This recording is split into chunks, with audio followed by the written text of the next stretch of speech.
باللہ من الشیطان الرجیم بسم اللہ الرحمن الرحیم الحمد للہ الذی علی ما ہدانا لہذا وما کننا لنہتدی لولا ان ہدانا اللہ صلی اللہ علی محمد اہل بیتہ الطیبین الطاہرین۔ جناب زہرا سلام اللہ نے فرمایا کہ عورت کی ذمہ داری ہے کہ وہ مرد کو نہ دیکھے، مرد کی ذمہ داری ہے کہ وہ عورت کو نہ دیکھے۔ اس سے مراد کیا ہے؟ ہمارے معاشرے کا آدھا حصہ عورتیں ہیں۔ معاشرے میں عورتوں اور مرد دونوں ہی کی ضرورتیں برابر ہیں، دونوں کی ضرورتیں برابر ہیں۔ دونوں کے مخلوط ہونے سے بچنے کے لیے لازم ہے کہ خواتین معاشرے میں خود سے متعلق مسائل کا خود ادارہ کریں، خود مسائل کو چلائیں، عورتوں سے متعلق تمام ضرورتوں کو خود عورتیں پوری کریں۔ جو عورتوں کی ذمہ داری ہے وہ عورتیں پوری کریں۔ قرآن کا فرمان ہے کہ اگر صحیح راستے پہ چلو گے تو خداوند عالم تمہیں اولاد کے ذریعے تمہاری مدد کرے گا۔ یمددکم بمنین، کہ خدا تمہاری مدد کرے گا اولاد کے ذریعے۔ اس سے استفادے کا راستہ دنیا میں بھی ہے، آخرت میں بھی۔ آخرت میں یعنی یہ تم جب مر جاؤ گے، وفات پا جاؤ گے، تو یہ استغفار کے ذریعے تمہارے لیے استغفار کریں گے، نیکی کریں گے، استغفار کا باعث بنیں گے۔ یہ خواتین اپنی ضرورتوں کو خود سمجھنے کی کوشش کریں کہ عورتیں اس واجب مطلب کو، جس کا مقدمہ قابل تحصیل ہے، حاصل کریں۔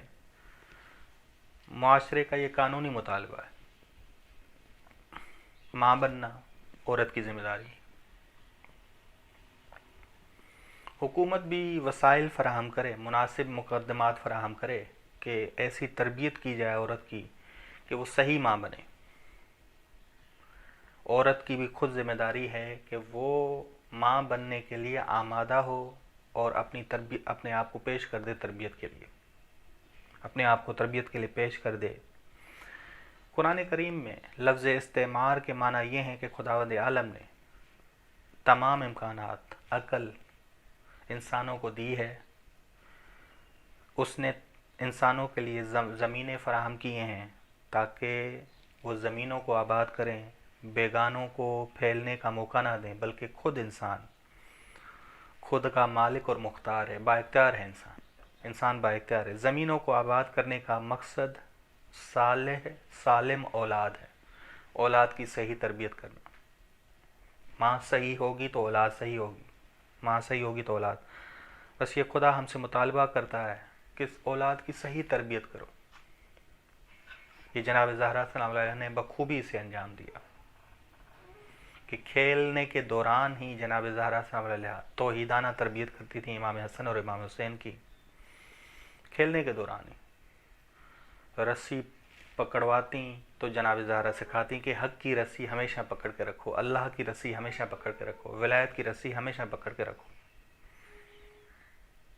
اپنے باپ جیسے بنو، موحد بنو، توحید پرست بنو۔ ٹھیک، معاشرے کا چین اور سکون خواتین کے سر کے اوپر ہے۔ صرف یہ نہیں کہ مرد اپنا نہیں، خواتین معاشرے کے چین اور سکون میں اہم کردار ادا کرتی ہیں۔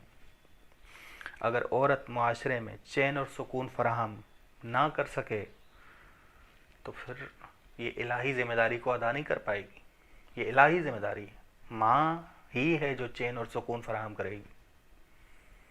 ٹھیک، جناب زہرا سلام اللہ علیہ نے جو فرمایا کہ مرد کی یہ ذمہ داری ہے کہ نامحرم عورت کے حسن کو نہ دیکھے، یا عورت کی ذمہ داری ہے کہ نامحرم مرد کی جانب نہ دیکھے، اس حدیث کا مطلب یہ نہیں ہے کہ عورت کو معاشرے کے منافعوں سے محروم کر دیا جائے، عورت کو نرس نہ بننے دیا جائے، عورت کو ڈاکٹر نہ بننے دیا جائے، عورت کو گائناکالوجسٹ نہ بننے دیا جائے،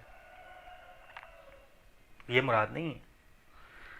بلکہ حدیث کا مطلب یہ ہے کہ عورت اپنے تمام کام خود انجام دے، اور اپنی شرعی حدود میں رہ کے انجام دے. یہ جناب زہرا سامنے کرے. عورت مرد کو نہ دیکھے، مرد عورت کو نہ دیکھے، نہیں کیا، یعنی شرعی حدود کے تحت عورت اپنے کام انجام دے. نرس بنے تو شرعی حدود کے تحت، ڈاکٹر بنے تو شرعی حدود کے تحت. ایسا نہ ہو کہ بے برتگی کر دے، نامحرم کا خیال نہ رکھے. یہ مراد یہ نہیں کہ عورت با حجاب ہو کے ایک دکان پہ جاتی ہے اور خریداری کر کے آتی ہے تو یہ حرام ہے. نہیں، یہ مراد نہیں ہے. عورت با حجاب ہو کے ممبر پر آتی ہے تو یہ اس پہ حرام ہے. نہیں، یہ مراد نہیں ہے. بلکہ اگر شرعی حدود میں عورت آتی اور اپنا کردار ادا کرتی ہے تو یہ بہت ہی ضروری ہے. یہ ضروری ہے کیونکہ معاشرے میں عورت اپنا کردار ادا نہیں کرے گی تو معاشرہ ادھورا رہے گا، فساد آ جائے گا. عورت کے کردار نہ ادا کرنے کی وجہ سے معاشرے میں فساد آئے گا. بس اگر سماجی کام جو واجب کفائی ہے، جیسے ڈاکٹر بننا، نرس بننا، اس میں کوتاہی کی جائے تو یہ عورتیں قیامت کے روز جواب دہ ہوں گی. ایک طرف سے جو جناب زہرا فرما رہی ہیں کہ مرد کی ذمہ داری ہے کہ عورت کو نہ دیکھے، عورت کی ذمہ داری ہے کہ مرد کو نہ دیکھے، یعنی کیا، غیر شرعی حدود میں رہ کر مرد کی ذمہ داری ہے کہ غیر شرعی حدود میں نہ جائے. عورت کی ذمہ داری ہے کہ غیر شرعی حدود میں نہ جائے، یعنی کیا، شرعی حدود میں رہ کر با پردہ ہو کر اپنی ذمہ داری کو ادا کر سکتی.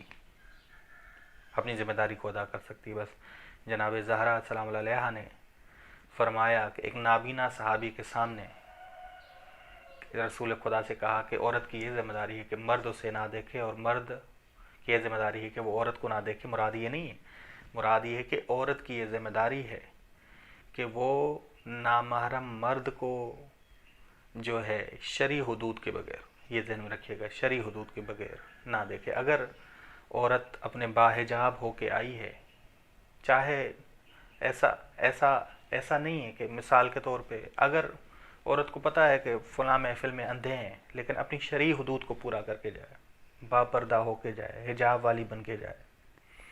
ایسا نہیں ہے کہ وہ سامنے نابینا ہے تو پھر میں رعایت نہیں کروں گی. نہیں، اپنی پوری رعایت کر کے جائے، اپنی پوری. اب اس میں صرف یہ نہیں کہ پردے کی حد تک، اپنی آواز کیسے اس نے بولنا ہے وہ بھی اس کی ذمہ داری بنتی ہے.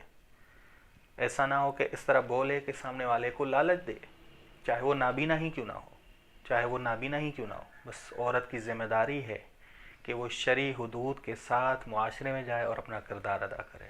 اگر وہ کردار ادا نہیں کرے گی تو معاشرہ ادھورا ہوگا، معاشرے میں فساد آئے گا. صلی اللہ علیہ محمد اہل بیتہ الطیبین الطاہرین.